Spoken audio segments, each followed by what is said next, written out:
નમસ્કાર. નિર્માણ ન્યૂઝની વિશેષ રજૂઆત ઝીરોડ કાર્યક્રમ સાથે હું છું યજ્ઞ ત્રિવેદી. દર્શક મિત્રો, આજે આપણે ઝીરોડ કાર્યક્રમમાં ચર્ચા વિચારણા કરવા જઈ રહ્યા છે. જગતના તાતના માથે વધુ એક ઘાત અત્યારે જોવા મળી રહી છે. આ વખતે એમ કહેવાય ને કે જે ઉનાળો છે, પણ હવે એમ કહે કે ખાલી કહેવા પૂરતો ઉનાળો હોય તે પ્રમાણેની પરિસ્થિતિ અત્યારે તો જોવા મળી રહી છે. પહેલાં કમોસમી વરસાદ જોવા મળ્યો. કમોસમી વરસાદને કારણે તો ખેડૂતોને ખૂબ જ મોટા પ્રમાણમાં નુકસાન તો થયું, પણ તેની સાથે હજુ પણ ક્યાંક નુકસાન થાય તેવી ભીતિ અત્યારે હાલ તો સેવાઈ રહી છે. અને જે પ્રમાણેની પરિસ્થિતિ જોવા મળી રહી છે તે અનુસાર ત્યારે ચોક્કસથી અત્યારે હાલ હવામાન વિભાગ દ્વારા પણ જે આગાહી તો વ્યક્ત કરવામાં આવી છે કે ના, અત્યારના સમયમાં વાવાઝોડાની શક્યતાઓ છે, વરસાદ પણ હજુ વરસશે. દક્ષિણ ગુજરાત અને સાથે સાથે સૌરાષ્ટ્ર અને કચ્છમાં પણ જે વાવાઝોડાની શક્યતાઓ વર્તાઈ રહી છે. પરંતુ તેની સાથે કયા પ્રકારનું વાવાઝોડું હશે, કયા પ્રકારની પરિસ્થિતિ હશે, કેટલા કિલોમીટરની ઝડપે પવન ફૂંકાશે, એ તમામ બાબતોને લઈને હજુ પણ સવાલ યથાવત જોવા મળી રહ્યો છે. અને બીજી બાજુ જ્યારે ખેડૂતોની વાત કરીએ તો બાગાયતી પાકોમાં તો જે નુકસાન જોવા મળ્યું છે, પરંતુ તેની સાથે સાથે અન્ય એવા પાકોમાં પણ હજુ પણ નુકસાન પહોંચે તેવી શક્યતાઓ વ્યક્ત કરવામાં આવી રહી છે. એક બાજુ જે રીતે અત્યારે તો કેરીની સિઝન કહી શકાય, પરંતુ કેરીની સિઝન પણ આ વખતે ક્યાંક બગડી છે તે પરિસ્થિતિ અત્યારે તો જોવા મળી રહી છે. તમામ મુદ્દાઓ પર ચર્ચા વિચારણા કરીશું. તમામ મુદ્દાઓ પર ચર્ચા વિચારણા કરવા માટે અમારી સાથે જોડી ગયા છે ડૉક્ટર ચિરાગ શાહ, કે જેઓ હવામાન નિષ્ણાત છે, અને નાગજીભાઈ ભાયાણી, કે જેઓ કૃષિ નિષ્ણાત છે. જે આ બંનેનું સૌથી પહેલાં તો સ્વાગત છે. ચિરાગભાઈ, સૌથી પહેલો સવાલ કે જ્યારે અત્યારની આ પરિસ્થિતિ જે જોવા મળી રહી છે, તાતના માથે ચલો એક ઘાત તો જોવા મળી રહી છે, પરંતુ એક વાવાઝોડાની પરિસ્થિતિ પણ બને તેવી શક્યતાઓ પણ વ્યક્ત કરવામાં આવી રહી છે. શું આ માત્ર કમોસમી વરસાદ જ વરસશે કે પછી વાવાઝોડાની પણ શક્યતાઓ અત્યારે છે? યજ્ઞભાઈ, એકચ્યુઅલીમાં આપણે જે છેલ્લા 5-6 દિવસથી જે આપણે અત્યારની જે સાયક્લોનિક સિસ્ટમ જે કર્ણાટકમાં નીચે ગોવા બાજુ જે સક્રિય થઈ છે, અને એ સિસ્ટમ ધીમે ધીમે આગળ વધી રહી હતી, અને આગળ વધીને અત્યારે આપણે મહારાષ્ટ્રની બોર્ડરમાં રત્નાગીરી પાસે ત્યાં આગળ અત્યારે પ્રસ્થાપિત કર્યું, મતલબ એનું એન્ડ પોઈન્ટ અત્યારે ત્યાં દેખાય છે. એટલે હજુ એ 4 દિવસની અંદર એને ત્યાં આગળ મતલબ જેવી રીતના એને જે સાયક્લોનિક પેટર્નની એક્ટિવિટી હજુ એટલી એને પૂર જોરમાં એને બતાવી નથી. એટલે પણ આ એવું કહી શકાય કે હવે એ લો પ્રેશરમાં આવી ગયું છે, અને લો પ્રેશર થઈ જ ગયું છે, કારણ કે અત્યારે એનું જે રીતના એના મતલબ જે મુવમેન્ટ છે, એની જે વિસ્કોસિટી ને વેલોસિટી અમારા ક્લાઇમેટિક ભાષામાં જે કહીએ એ જે અમે જોઈ રહ્યા છે એ પ્રમાણે એ લો પ્રેશરમાં કન્વર્ટ થઈ રહ્યું છે. તો હવે અત્યારે આપણી પાસે યજ્ઞભાઈ બે સ્થિતિ છે કે જો આ હવે દરિયાની અંદર પાછું જાય, એટલે અત્યારનું સંભાવના એ જ છે, હું છું કે હવામાન વિભાગ છે કે IMD છે કે જેટલા બી મોડલ છે એ બધા એક જ વસ્તુ કહેશે કે અત્યારે જો આ પાણીની અંદર જશે, દરિયાની અંદર જશે, તો એ ડેફિનેટલી લો પ્રેશરમાંથી ડિપ્રેશન, ડીપ ડિપ્રેશન, અને પહેલા તો લો માંથી વેલ માર્ક લો પ્રેશર બનશે, વેલ માર્ક લો પ્રેશરથી એ ડિપ્રેશનમાં થશે, ડિપ્રેશનમાંથી ડીપ ડિપ્રેશન, અને ડીપ ડિપ્રેશનમાંથી સાયક્લોનિક સ્ટ્રોમ બનશે. હવે આ 4 તબક્કા છે હજુની પાસે, અને જો હજુ વધારે ભેજ મળે તો સાયક્લોનિક સ્ટ્રોમમાંથી સિવિયર અને સુપર સાયક્લોન જે બિફોર જો આપણે જોયું હતું એવો તાંડવ પણ કરી શકે એમ છે. તો હવે એમાં સંભાવના કેટલી છે અને શું થઈ શકે છે એની આપણે ચર્ચા કરીએ. તો એમાં એવું કહી શકાય કે જો એ દરિયાની અંદર જાય તો કદાચ ડિપ્રેશન તો થશે જ. એ અમારા જેટલા ભાઈ હવામાન નિષ્ણાત છે કે હવામાન વૈજ્ઞાનિકો છે આ વસ્તુ ઉપર, કારણ કે અમારું જે મોડલ બતાવી રહ્યું છે એ કન્ફર્મ છે. પણ એની પાસે બે સંભાવના છે કે જો ચક્રવાત છે ને, સમટાઈમ એવું હોય છે સાયક્લોન કે જ્યારે દરિયાની અંદર જઈએ એની દિશા પણ બદલતું હોય છે. તો એ વાવાઝોડું જો કદાચ ફોર્મ થાય તો યજ્ઞભાઈ એવું બની શકે કે ડેબી સાઈડ ઓમન કન્ટ્રી બાજુ બી જાય, અથવા તેની ત્યાં જગ્યા ઉપર જ એ સાયક્લોનિક કન્વર્ટર થઈને ત્યાં ફોલ થઈ જાય. અથવા ત્રીજી કન્ડિશન એવી છે કે એ આપણા ગુજરાતના તરફ આવીને ઉત્તર તરફ જો આગળ વધે તો સૌરાષ્ટ્ર અને લગભગ મધ્ય ગુજરાત સુધીમાં એ તાંડવ કરી શકે એમ છે. એટલે અત્યારની સંભવિત આપણે અત્યારે કન્ફર્મ એટલે ના કહી શકીએ કે સાયક્લોન બનશે કે નહીં, કારણ કે હજુ એ લો પ્રેશરમાંથી વેલો પ્રેશરમાં બને, અને પછી જો ડિપ્રેશનમાં આવે ને, ડિપ્રેશનને જો આવતાને 24 થી 36 કલાક છે. એટલે હમણાં જે નરેશ કુમારજી જે આપણા મેઇન સાયન્ટિસ્ટ છે IMD-માં, એમણે બી એ વસ્તુ સવારના એ જ વ્યક્ત કરી હતી, અને હું બી સવારનો એ જ કહું છું કે 36 કલાક તો આપણે રાહ જોવી પડશે કે પ્રોપરલી એ ડિપ્રેશનમાં આવે છે, એના પછી જ એનો પાથ, એનો રૂટ અને એની આગળ કેવી સ્થિતિ સર્જાશે એ આપણે એના પછી કહી શકીશું. એટલે અત્યારે આપણે એવું રાખીએ કે જાગતા મતલબ જે ચેતન સુખી, તો આપણે એ પ્રમાણે આપણે એક વસ્તુ માઇન્ડમાં રાખીને ચાલવું જોઈએ કે આ કદાચ આવે તો એની ઇફેક્ટ આપણને શું કરી શકે. તો એમાં એક જ વસ્તુ છે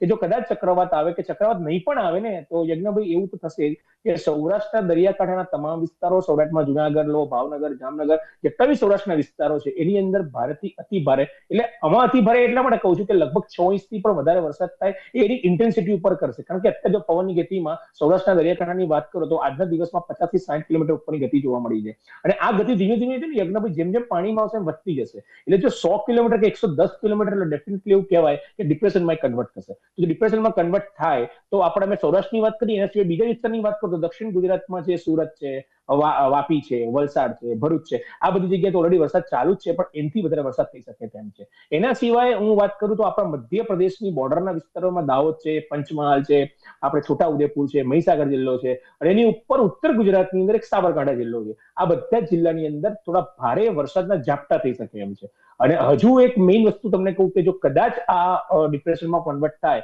તો સૌરાષ્ટ્રની સાથે સાથે મધ્ય ગુજરાતની અંદર એટલે અમદાવાદ છે, ગાંધીનગર છે, બરોડા છે, આણંદ છે, ખેડા છે, એની અંદર પણ ભારેથી અતિ ભારે વરસાદ એક દિવસ માટે આપણને જોવા મળશે. અને હજુ જો આ સ્થિતિ આગળ વધે અને જો આ ચક્રવાતમાં કન્વર્ટ થાય, સાયક્લોનિક ફોર્મમાં કન્વર્ટ થાય તો એના બી બે એન્ડ પોઈન્ટ છે, બે શક્યતા છે. કાં તો સૌરાષ્ટ્રના કાંઠા પાસેનું લેન્ડફોલ થઈ શકે, કાં તો એક થોડુંક ઉપરની સાઈડ જઈને મતલબ આપણા ગુજરાતના કાંઠાની બહારના વિસ્તારમાં ક્યાંક એનું લેન્ડફોલ થવાની સંભાવના પછીના દિવસોમાં આપણે આપી શકીશું. અત્યારે પાથ અને રૂટ વગર આપણે ચક્રવાત થશે કે નહીં એની સંભાવના કરવી એ થોડીક આપણા માટે અઘરી બનશે. પણ આપણે એક વસ્તુ કહેવાય કે આ જે સિસ્ટમ જઈ રહી છે યજ્ઞભાઈ, એ બિપરજોય તમને યાદ હશે કે બિપરજોયને કોઈ જજ નથી કરતું. અમારા જેવા 15 વર્ષથી સાયક્લોન અને હવામાન પર કામ કરતા અમે લોકો પોતે કન્ફ્યુઝ હતા કે જીગજેગ મોમેન્ટમાં થતો હતો. સેમ વસ્તુ એને શરૂઆતના પીરિયડની અંદર, શરૂઆતના ફેઝની અંદર યજ્ઞભાઈ આ જે સાયક્લોન સિસ્ટમ બની છે જેનું નામ જો સાયક્લોન બનશે તેનું નામ શ્રીલંકા દ્વારા આપવામાં આવશે જેનું નામ છે શક્તિ. તો આ જે શક્તિ જો પરફોર્મ થશે તો જો એ પરફોર્મ થયા પછી જો બિપરજોય જેવી મુવમેન્ટ કરશે તો જીગજેગ કહીએ ગુજરાતની અંદર કે ગુજરાતની ઉપર તાટકી શકે એવી પૂરેપૂરી સંભાવના હાલના સંજોગોમાં અત્યારે દર્શાઈ રહી છે. પણ હું 24 થી 36 કલાક એટલા માટે કહું છું કે એનું ડિપ્રેશન થયા પછી આપણો રૂટ અને એનો પાથ નક્કી થાય. એના વગર આપણે એ વસ્તુ અત્યારે નહીં કહી શકીએ કે એ વાવાઝોડું ક્યાં ફોલ થશે અને એની ઇન્ટેન્સિટી કેટલી રહેશે. બિલકુલ બિલકુલ સાચી વાત છે. અને જે અત્યારે પરિસ્થિતિ ક્યાં કહી શકાય કે નોર્મલ તો અત્યારે ન જ કહી શકાય, કારણ કે હજુ પણ 36 કલાકનો જે સમય છે, 36 કલાક બાદ ક્યાંક ખબર પડશે કે એના કેવા પ્રકારની પરિસ્થિતિ જોવા મળશે અને શું અત્યારે જે ક્યાંક ચક્રવાત બને છે કે પછી અત્યારે તો જે શાંત થઈ જાય છે 36 કલાક બાદ જ ખબર પડશે. નાગજીભાઈ, અત્યાર સુધી કમોસમી વરસાદ તો જોવા મળ્યો, કમોસમી વરસાદમાં કેટલા પ્રમાણમાં નુકસાન જોવા મળ્યું, અત્યારે હાલના સમયમાં જે માવઠા બાદ વધુ એક જે આફત અત્યારે તો જે સામે આવી છે, અત્યારના સમયમાં કેટલું નુકસાન અત્યારે જોવા મળ્યું છે? યજ્ઞભાઈ, આ નુકસાનીનો અંદાજ તો કેવી રીતે કાઢવો ભાઈ? ઉનાળુ પાક માનો સૌરાષ્ટ્રમાં અટાણે મોટે ભાગે તલના વાવેતર છે, એ પછી મગફળીના વાવેતર છે, ઉત્તર ગુજરાત ને મધ્ય ગુજરાતમાં ડાંગર છે, અને અનેક પાકો, મગ, અડદ છે, કઠોળ પાકો છે. આ બધા પાકો અત્યારે ફૂલ પાક ઉપર છે, જે હાર્વેસ્ટિંગ નો ટાઈમ જ અત્યારે કહેવાય. ખેડૂતો આ વરસાદથી એટલી બધી અકલ્પનીય નુકસાન થશે. જે ભાઈ વાત કરી એ પ્રમાણે એક અઠવાડિયાનો જો આ પ્રોગ્રામ હજી રહેશે તો એ પાક તમામ નિષ્ફળ જશે. હવે ફળફળાદીના બાગાયત પાકોમાં તમે આગળ વાત કરી એમ કેરી તો અત્યારેની જે રોહિણી નક્ષત્ર બેસે ને તો એનો પાકોનો સમય કહેવાય છે 22 મે થી. હવે આ 22 મે થી તો કેરી અગાઉ પૂરી કરી દીધી બધી, એટલે જૈન લોકો તો મને એમ છે એને હિસાબે જ નહીં ખાતા, પણ આ વખતે તો કોઈના હાથમાં જ નહીં આવે ફળ. અને બધું કાલે સાહેબ હું મારા ખેતરે હતો અને કાલે વિસાવદરની અમારા પ્રોપર એરિયામાં સ્ટાર્ટ વરસાદ થયો અને એટલો ભયંકર પવન ફૂંકાણો કે મોટા જરા 50 વર્ષ જૂના ઝાડ હતા ને એને પણ ઊંધા નાખી દીધા. જે ખેતરોની અંદર મકાનો છાપરા વાળા હતા એ છાપરા ઉડાડી દીધા. ખાલી હજી તો ઝલક જ હતી, હજી તો શરૂઆત નથી થઈ. આનું વચ્ચેનું ટ્રેલર કેવી અને ફિલ્મ કેવી છે એ જોવા જેવું રહેશે. બીજી વાત એ છે કે હવે આ ગ્લોબલ વોર્મિંગ ના હિસાબે ખેડૂતોએ સર્વાઈવલ કેમ કરવું એ બહુ મોટો પ્રશ્ન યજ્ઞભાઈ છે. માની લો કે જો દર 2 મહિને 3 મહિને આવી રીતે માવઠા થાય તો કયો પાક લેવો, કેવી રીતે ટકવું? આમાં માની લો કે અત્યારે ખેડૂતોએ ચોમાસુ પાકની આવક હોય એ શિયાળુ પાકમાં નાખી હોય, શિયાળુ પાકની આવક ઉનાળુ પાકમાં નાખે અને એ પાક હાથમાંથી જતો રહીએ તો ખેડૂતોના હાથમાં શું આવે યજ્ઞભાઈ? બીજું સરકારે હવે આમાં આપણે એને કેટલું કેવું છે, બબે 3-3 વાર કે 4-4 વાર માવઠા થતા હોય તો એની પાસે કેટલીક આશા રાખવી? છતાંય થોડું ઘણું જે કઈ સરકાર જ આને પૂરું કરી શકે, બીજી તો મને નથી લાગતું કોઈ. પણ મને તો એવું લાગે છે આમે બેસે તો ખેતી કરશે જ નહીં લોકો. શા માટે કરે? આવી જ રીતે કોઈ એનું રિઝલ્ટ જ એના હાથમાં ન હોય તો એ વસ્તુમાં કેવી રીતે નફો માણસ મેળવી શકે? એટલે આમાં કોઈને દોષ દેવા કરતા મને મારી ઉંમરના પ્રમાણે, હું કોઈ હવામાન શાસ્ત્રી તો નથી, પણ મને એમ લાગે છે કે જે આ કોકણનો પટ્ટો વરસાદનો હતો ને એ પટ્ટો હવે ધીમે ધીમે ઉપર આવી સૌરાષ્ટ્ર ઉપર સેન્ટ્રલાઇઝ થયો છે. એટલે દર વર્ષે આ વરસાદનું, નહીતર હું એમ માનું છું વૃક્ષોનું છેદન એટલું થઈ રહ્યું છે અને છતાંય વરસાદ એટલો વધી રહ્યો છે. તમે સામે જુઓ વાતને. બિલકુલ. ગ્લોબલ વોર્મિંગમાં એક બીજી વાત ભાઈ હું કહેવા માંગુ છું આ તબક્કે કે ખરેખર ખેડૂતને આમાં એક દોષિત ગણવામાં આવે છે કે ભાઈ ખેડૂત રાસાયણિક ખાતર વાવે છે, ખેડૂતો દવા છાંટે છે અને જમીનનો ખોરાક બગડે છે. પણ મેઇન હવામાન તો સ્વાસ્થ્યનું છે. હવામાં જો પ્રદૂષણ વધે છે, ગરમી શેની વધે છે? તમે એક ચિરાગભાઈને પૂછજો.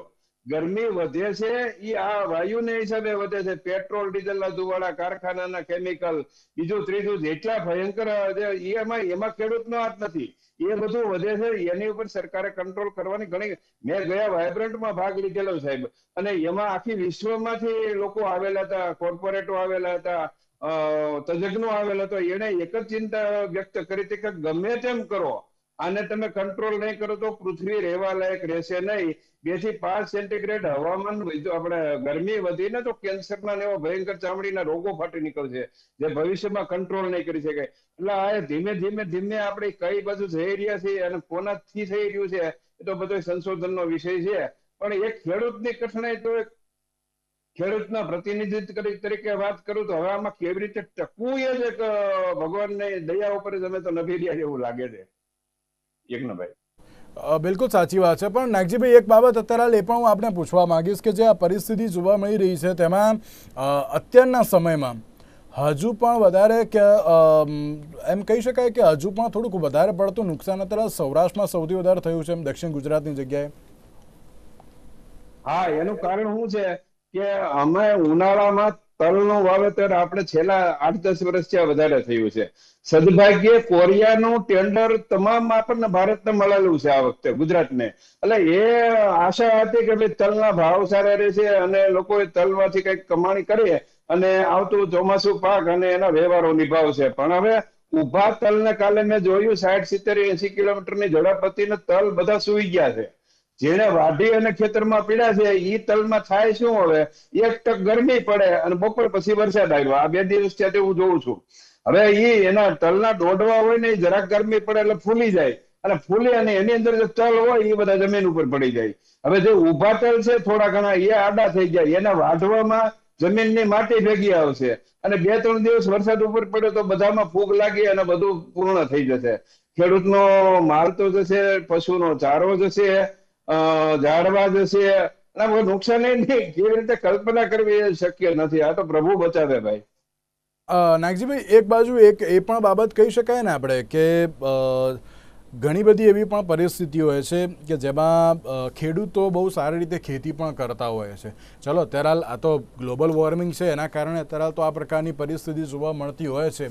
પણ એમ કહેવાય ને કે ના, તમે જે સારા એવા તમે કૂવા ખોદીને અત્યારે તો જે રેઇન વોટર હાર્વેસ્ટિંગનો પણ તમે અત્યારે તો ઉપયોગ કરી શકો છો. ઘણા બધા ખેડૂતો પોતાની સૂઝબૂઝના કારણે ઘણું સારું એવો પાક પણ અત્યારે તો જે એમ કહેવાય ને કે ના જે બનાવતા હોય છે, લણતા હોય છે, કાપણી કરતા હોય છે, બધું જ અત્યારે જોવા મળતું હોય છે. નાગજીભાઈ, આપણી જોડે આટલી બધી સારી એવી અત્યારે તો ટેકનોલોજી છે. ચિરાગભાઈ જેવા ઘણા સારા એવા જે હવામાન નિષ્ણાતો છે કે જે આપણને પહેલેથી કહી દેતા કે આ પ્રકારની પરિસ્થિતિ છે. તો શું આપણે દરેક લોકોને એક મેસેજ, એટલે દરેક એવા ખેડૂતોને મેસેજ ના પહોંચાડી શકીએ કે ભાઈ આ પ્રકારની પરિસ્થિતિ થવાની છે, તમે પહેલાં અત્યારે તો જે પાકમાં જે પણ કંઈ કરવાનું છે અત્યારે કરી લો? તેમ એ પ્રમાણે આપણે પણ અત્યારે તો અપગ્રેડ થવાની એક બહુ જરૂરિયાત બની ગઈ છે ને. કારણ કે આ તો તમે જે રીતે કહ્યું કે આ તો 3-3 મહિને થતું હોય છે. કેટલી વાર રાજ્ય સરકારને પણ કહેવાય, એમાં રાજ્ય સરકારે શું કરે? કારણ કે ગ્લોબલ વોર્મિંગની પરિસ્થિતિ છે તો આપણે એવું ના કંઈક કરી શકાય કે ના કંઈક અપગ્રેડ અત્યારે તો કરી શકાય તેમ? યજ્ઞભાઈ, એક વાત કરું, અત્યારે જે વિજ્ઞાનના હિસાબે જે સમય આગળ વધ્યો છે એના હિસાબે ચિરાગભાઈ જેવા આપણને અગાઉ કહી શકે છે ભાઈ આ તારીખે આ થશે, આમ થશે. ખેડૂતોને 1 અઠવાડિયે ખબર છે વાવાઝોડું આવે છે, પણ કાચી વસ્તુ કેવી રીતે વાટે? માની લો કે તલ જ છે, કાચા છે, એના વાટીએ તો એનો કઈ હાથમાં નથી આવવાનું. મગફળી માની લો કાચી લઈ અને થેસરમાં સુકાવવા માટે 2 દિવસ તમે જે જાહેરાત કરો, 1 અઠવાડિયાની જાતે 1 અઠવાડિયામાં ક્રોપ વાઢી અને કાપણી કરી સંકેલાઈ ન શકે.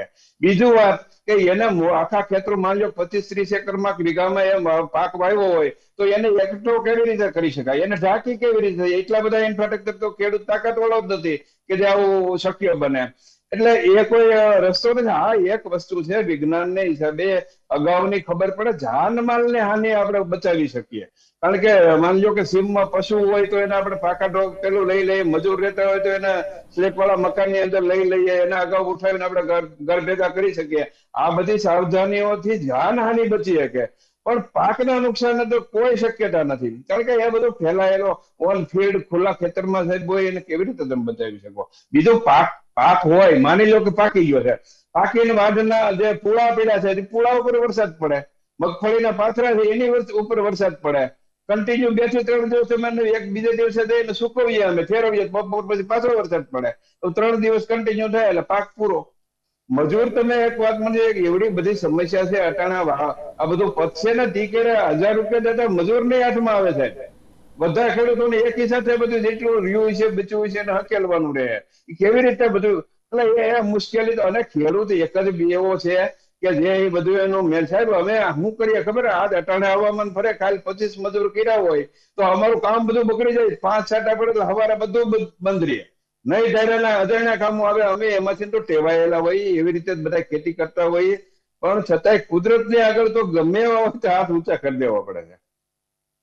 ચિરાગભાઈ, કમોસમી વરસાદ વરસ્યો, ક્યાંક વાવાઝોડાની પરિસ્થિતિ પણ અત્યારે તો જે વ્યક્ત કરવામાં આવી રહી છે, પણ જો કદાચ વાવાઝોડું આવે તો શું લાગે છે બિપોરજોય અને તાવતે કરતાં પણ થોડું ખતરનાક પરિસ્થિતિ ક્યાંક ક્રિએટ કરી શકે તેવું લાગી રહ્યું છે તેમ? બિલકુલ બિલકુલ યજ્ઞભાઈ, કારણ કે આમાં બધા અત્યારે છે ને ઇન્ડિયા લેવલ ઉપર અને આપણા ગુજરાતના જેટલા બી સાયન્ટિસ્ટો છે ને, અત્યારે લોકો બધા એક જ ટેન્શનમાં છે. કારણ કે રીઝન એવું છે કે એની ઇન્ટેન્સિટી અત્યારે સ્લો છે, અને હવે એ જો દરિયાની સપાટીની અંદર આવે ને, એટલે દરિયાની અંદર એનું હોમ મતલબ એને પ્રોપર અને જે વેધર જોઈએ ને, જે એની અનુકૂળ પરિસ્થિતિ જોઈએ ને, જેમ આપણે પાક પટે અમે નાનજી કાકાએ કીધું ને કે જે એક અનુકૂળ સ્થિતિ હોય તો પાકને પ્રોપર આપણે કહી, તો એવી રીતના જો એને પ્રોપર સ્થિતિ મળી ગઈ ને, તો એ સ્થિતિના કારણે અને પછી એને જો એ વેગ આપણી તરફનો આવ્યો તો ડેફિનેટલી સૌરાષ્ટ્રની અંદર તો એ ભૂક્કા કાઢી નાખે એવી પરિસ્થિતિ ઉત્પન્ન થાય. એટલે બિપરજોય અને હું છે એટલે સરખાઈશ નહીં, કારણ કે બિપરજોય વાવાઝોડુંનું જે એરિયા હતો, ધ માસ ઓફ એરિયા, જેનો આઈ નો જે એરિયા હતો એ બહુ મોટો હતો. આઈ નો એરિયા લગભગ કહેવાય કે 200 કિલોમીટર હતો, અને ટોટલ એનો વાવાઝોડું ચક્રવાતનો એરિયા હતો એ 350-450 કિલોમીટર હતો. જયારે આની અંદર હજી એનો કિલોમીટરનો એરિયા છે, એની જે આઈ છે એ ઘણી નાની છે યજ્ઞભાઈ. એટલે એની કમ્પેરિઝનમાં એવું કહે કે બિપરજોય જે તાંડવ કર્યો હતો એ તો તાંડવ આની અંદર નહીં થાય. બિપરજોયની જે શક્તિ, તાકાત અને વેગ જેટલો હતો એના કરતાનો વેગ તો અડધો છે, એ હવે બધા જોઈ લીધું છે ને. એ છે પણ એવું બને કે એક જ સંભાવના એવી થાય કે જો એ આપણી તરફ વળે, જો દરિયામાં આવ્યા પછી હું જે કહું છું ને કે અમુક સમય પછી આપણને જે કવર પડશે તેનો રૂટ શું થશે, તો એવું બની શકે સૌરાષ્ટ્રના કાંઠાના વિસ્તારમાં અને મધ્ય ગુજરાતની અંદર બધા ખેડૂતોને ડેફિનેટલી હાલત બહુ ખરાબ થઈ શકે એમ છે. અને એક વસ્તુમાં તો હું 100% નાગજીભાઈને હું સહમત થઈશ કે જે ઓલરેડી અમુક વસ્તુમાં અમુક પાકની અંદર 15 દિવસનો સમય, 21 દિવસનો સમય હોય, અને લણણીનો આ બધું જે પ્રોપરનું જે મેનેજમેન્ટ હોય કે દવાનો છંટકાવ પર જે બી કર્યું હોય એ બધા ઉપર પાણી થયું હોય, એ પાછી એ ભીની જમીનની અંદર એને પાછું ને રીયુઝ કરી પાછો તડકો પ્રોપર કરાવડાવો એટલે બહુ અઘરો છે. અને હજુ તો પાછું આ એક કમોસમી વરસાદ છે, જેમ ઉપર આપણે હમણાં સ્ટાર્ટિંગના ફર્સ્ટ મે ઓફ ધ વીકમાં જે વેસ્ટર્ન ડિસ્ટર્બન્સ આવ્યું હતું એવી રીતના આ એક ચક્રવાતની અસરથી ચોમાસું આવ્યું, એટલે આખો મે મહિનો તો બચારા ખેડૂતો માટે લગભગ પાણીમાં ગયો છે યજ્ઞભાઈ, કે એ ખેતી પ્રોપર કરી નથી શક્યા.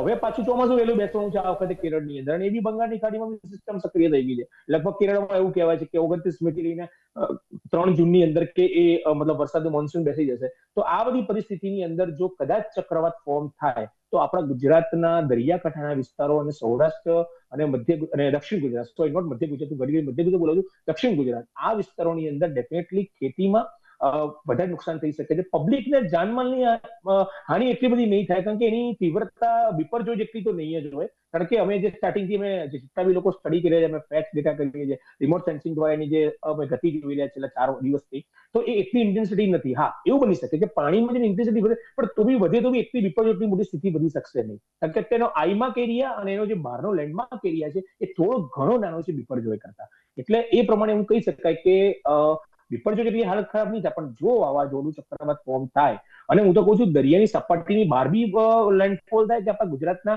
સૌરાષ્ટ્રમાં લેન્ડફોલ થાય ને, તો પણ આપણા ગુજરાતના લગભગ કહેવાય 70% જિલ્લાઓની અંદર એની અસર અને એ આપણે ભોગવવી પડશે, અને ખેડૂતોને ખરેખરમાં નુકસાન થવાની સંભાવના અત્યારના હાલના સંજોગોમાં છે.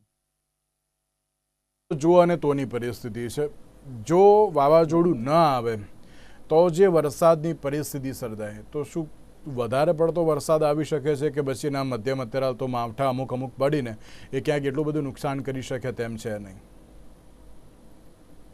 ના, એ 100%. જેમ વિપરજોયે 10-10 ઇંચ ને 15-15 ઇંચ ને વિસાવદરમાં 18 ઇંચ વરસાદ જે ઝીકી નાખ્યો હતો, એવી સ્થિતિ યજ્ઞભાઈ બધી જગ્યાએ જોવા નહીં મળે. 100% વરસાદ આખા ગુજરાતમાં રહેશે, કચ્છ ને ઉત્તર ગુજરાત થોડા વિસ્તારને છોડીને. પણ સૌરાષ્ટ્ર કાંઠાના વિસ્તારોની અંદર 5 થી 6 ઇંચ વરસાદ પડશે, ને આખો દિવસ વરસાદ, એટલે 3 દિવસ તો વરસાદ રહેશે. ને એમાં બી જે રિલેટ હું મારી દ્રષ્ટિએ કહું તો જે સૌથી આપણા માટે ડેન્જરસ તારીખો છે 23, 24 અને 25. આમ તો 22મી બપોરના 12 વાગ્યા પછી હું તમને કહું છું, પણ તો બી 23, 24 અને 25 આ 3 દિવસો આપણા માટે બહુ જ મહત્વના દિવસો છે ગુજરાત માટે. કારણ કે એ 23, 24, 25માં તો વરસાદ પડશે. મતલબ જો ચક્રવાત નહીં આવે તો ની વાત છે, એ ચક્રવાત નહીં આવે, પણ એની જે અસરો છે અને જેના જે મતલબ એના જે છેલ્લા પાછળના જે વેવ્સ હોય છે, એ વેવ્સના કારણે જે વરસાદ પડશે, તેમાં સૌરાષ્ટ્રના વિસ્તારો છે, દક્ષિણ ગુજરાતના વિસ્તારો છે, એની અંદર લગભગ 2 થી 3 દિવસ અસમયાંતરે વરસાદ પડશે, પણ ભારે વરસાદ પડશે. અને એના સિવાયના મધ્ય ગુજરાત છે અને જે આપણે દાહોદ અને પંચમહાલ અને ઉત્તર ગુજરાતના જે જિલ્લાઓ છે, એની અંદર એવું કહી શકાય છે કે નાના મોટા વરસાદ 1-2 કલાકના અંતરે પડીને પાછા બંધ થઈ જશે. એ પણ વરસાદ મતલબ આખા ગુજરાતની અંદર કચ્છને અને ઉત્તર ગુજરાતના થોડાક જિલ્લાઓને છોડીને બધા જિલ્લાઓ વરસાદ તો 3 દિવસ રહેવાનો છે. યજ્ઞભાઈ, ચક્રવાત આવે કે ના આવે, હા, જો ચક્રવાત આવશે તો વરસાદની ઇન્ટેન્સિટી વધશે, અને ચક્રવાત નહીં આવે તો વરસાદની ઇન્ટેન્સિટી ઓછી રહેશે. પણ જે રીતે મેં જિલ્લાઓના નામ આપ્યા અને જે રીતે મેં સ્થિતિ કીધી, એ સ્થિતિ સર્જાવાની પૂરેપૂરી સંભાવના હાલના સંજોગોમાં છે. પણ વરસાદ તો આવશે. એટલે આ 3 દિવસ 23, 24, 25 માટે બહુ સતર્ક રહેવાની જરૂર છે અને બહુ ધ્યાન રાખવાની જરૂર છે. બને તેથી ઉતાવળ કરવાની જરૂર નથી. કારણ અને પછી બીજું બી તમને એક અંદર વસ્તુ જોઈ દો કે જો કદાચ ડિપ્રેશન ફોર્મ થાય અને કદાચ ડિપ્રેશન દરિયામાં રહે અને ગુજરાતના આપણે દરિયાકાંઠાની બહારની સાથે જો ફોલ એનો પાથ ક્રિએટ અને પાથ આવ્યો, તો પાછીના 3-4 દિવસ બાદ 27, 28, 29 એ 3 દિવસ બી આપણા ગુજરાતમાં આખા ગુજરાતની અંદર સાર્વત્રિક વરસાદ જેવો માહોલ એવું લાગશે કે આપણે પેલી હેલી આવી છે વરસાદની, એવી 100% જોવા મળશે. કારણ કે ડિપ્રેશન અને ડીપ ડિપ્રેશનમાં ગયા પછી સાયક્લોનને રોકવું અને સાયક્લોનને ઠંડુ થતા બહુ વાર લાગે. એ આપણે એવું આશા રાખીએ જ છે કે સાયક્લોનમાં ના જાય, કે સાયક્લોન સ્ટોર્મમાં ના જાય, ડીપ ડિપ્રેશનમાં ના જાય. એ બહુ જ સારું. ઘણી બધી આપણે કિસ્સા બી જોયા છે કે ડિપ્રેશન સુધીમાં ચક્રવાત સ્ટોપ થઈ જતું હોય છે, અને આની અંદર બી એવી સ્થિતિ જ છે કે આ બહુ સ્મૂથ ચાલી રહ્યું છે. એટલે પણ અત્યારે બધા એક જ વસ્તુ કહે છે કે અત્યારનું એનું અનુમાન કરવું એ આપણને હજુ 24 થી 36 કલાક પછી કરશું. એટલે ચક્રવાત આવે કે ના આવે, ગુજરાતની અંદર વરસાદની સ્થિતિ તો રહેશે, પ્રી મોન્સૂન એક્ટિવિટી જોવા મળશે અને વરસાદી સિસ્ટમ તો 100% ડેવલપ થશે. એ રીતે પ્રી મોન્સૂન એક્ટિવિટી તો અત્યારે જોવા મળી રહી છે. મોટાભાગના જિલ્લાઓમાં ક્યાંક વરસાદની પરિસ્થિતિ જોવા મળી રહી છે. નાગજીભાઈ, દરેક ખેડૂતોને આપ આ માધ્યમથી શું અપીલ કરવા માંગશો? કારણ કે જે પ્રમાણે નુકસાન તો થયું છે કમોસમી વરસાદને કારણે, પરંતુ હજુ પણ ક્યાંક જે પરિસ્થિતિ થોડીક તંગ બને તેવું પણ લાગી રહ્યું છે. આપણે ભગવાનને પ્રાર્થના કરીએ એ પરિસ્થિતિ ન સર્જાય, પણ તો પણ ખેડૂતોને એક શું મેસેજ આપવો અત્યારે તો બહુ જરૂરી છે? સાહેબ, ખેડૂત તો આમ તો સતત એની નજર હોય, કારણ કે એની તો આજીવિકા આની ઉપર છે. એટલે તમે ટીવી મીડિયા, સોશિયલ મીડિયા, એની ઉપર જે માહિતીઓ આવી રહી છે એનાથી તમામ ખેડૂતો માહિતગાર રહે છે અને પોતપોતાની રીતે પોતે બચાવનો પ્રયત્ન કરે છે. પણ આ તબક્કે હું એક વાત કરીશ. સરકારની એક ફરજ એ છે, આપણે આખા દેશમાં વીમા યોજના ચાલુ છે, આપણે પણ અહીંયા હતી, અને ખોટી કંપનીઓને પેલું આમાં આવી અને બધું બંધ થયું. એને પાછો એક બીજો વિકલ્પ રૂપાણી સાહેબે એસડીઆરએફ ને એનડીઆરએફ ની યોજના નીચે સહાય ખેડૂતને કરવાની એવી વાત આવી હતી, અને 1 વાર 2 વાર થઈ પણ ખરી. હવે અમારા અનુભવ, અમારે તો વખતે જે આપણે વાવાઝોડું આવ્યું ત્યારે એકદમ અમારા વિસ્તારમાંથી પસાર થતું, એટલી ભયંકર તારાજી પેલી થઈ હતી.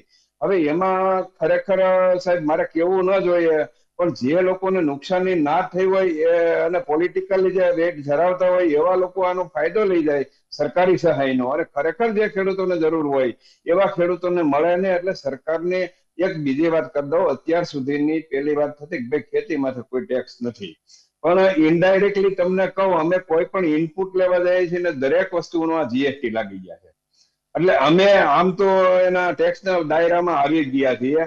હવે જયારે અમે એ ટેક્સ ભરતા હોય ત્યારે સરકારની પાસે અમારી માગણી કરવાનો અમને પણ હક છે કે અમને જે નુકસાન જાય એનું વળતર સરકારે આપવું જોઈએ. હું એવું માનું છું કે આખા વર્ષ દરમિયાન બધી વાર સરકારે આપવા સક્ષમ ન હોય, પણ ખરેખર જે નુકસાન થાય અને ખેડૂતોને બચાવવાની જ્યાં જરૂર હોય ત્યાં સરકારે હાથ લાંબો કરવો જ જોઈએ. અને ખેડૂતો જાય કોની પાસે? ચિરાગભાઈ, યજ્ઞભાઈ, ખેડૂતોને હંમેશા એક નજર સરકાર તરફ હોય કે ભાઈ ક્યાંય હાથ પગ ન આંબે તો એને સરકાર તરફ આશા હોય.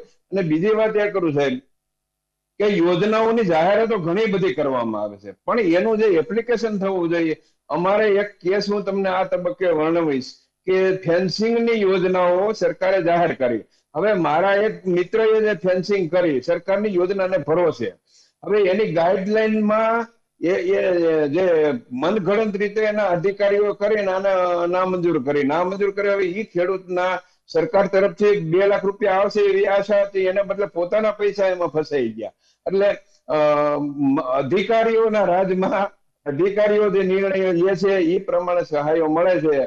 ખરેખર જે વાસ્તવિક નુકસાન થયું હોય એ પ્રમાણે જો ખેડૂતોને સહાય મળે તો થોડો ઘણો ફાયદો ખેડૂત બચી શકે, મારું એવું માનવું છે. અને ખેડૂત પોતે અત્યારે પોતપોતાની રીતે બુદ્ધિપૂર્વક જેટલું થતું હોય એટલું પોતે બચાવવાની કોશિશ કરે છે, પણ કુદરતી વસ્તુઓ પર કોઈનો કંટ્રોલ ન હોય, અમે પણ સમજીએ છીએ. અને અમારી બુદ્ધિ પ્રમાણે અમે બચવાની દરેક ખેડૂત, હું પોતે નહીં, કારણ કે ખેડૂતને તો એની આજીવિકા છે ને, એની ઉપર તો એને રોટલા છે. એ જો રોટલા બચાવવાની કોશિશ તો પોતપોતાની રીતે ઠેઠ જેટલી શક્તિઓ મુજબ કામ કરતા હોય છે.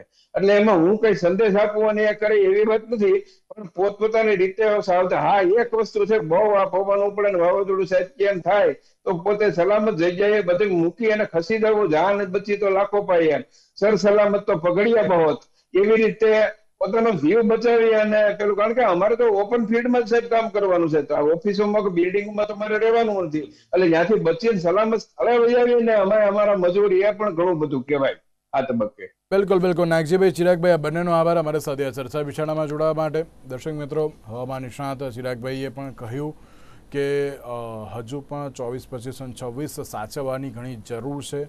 હવે જોવાનું એ રહ્યું કે આગામી સમયમાં અત્યારે તો ચક્રવાત આવશે કે પછી વરસાદની પરિસ્થિતિ રહેશે. આપણે તો એક જ એવી પ્રાર્થના કે ચક્રવાત જેવી કોઈ પરિસ્થિતિ ના થાય, અને જે પણ અત્યારે પરિસ્થિતિ છે એમ કહેવાય કે અત્યારે તો ધીરે ધીરે ઓછી થઈ જાય, આપણે તો એવી જ અત્યારે તો આશા રાખી શકીએ. તેની સાથે જ આજના વિશેષ કાર્યક્રમમાં મને આપશો રજા. નમસ્કાર.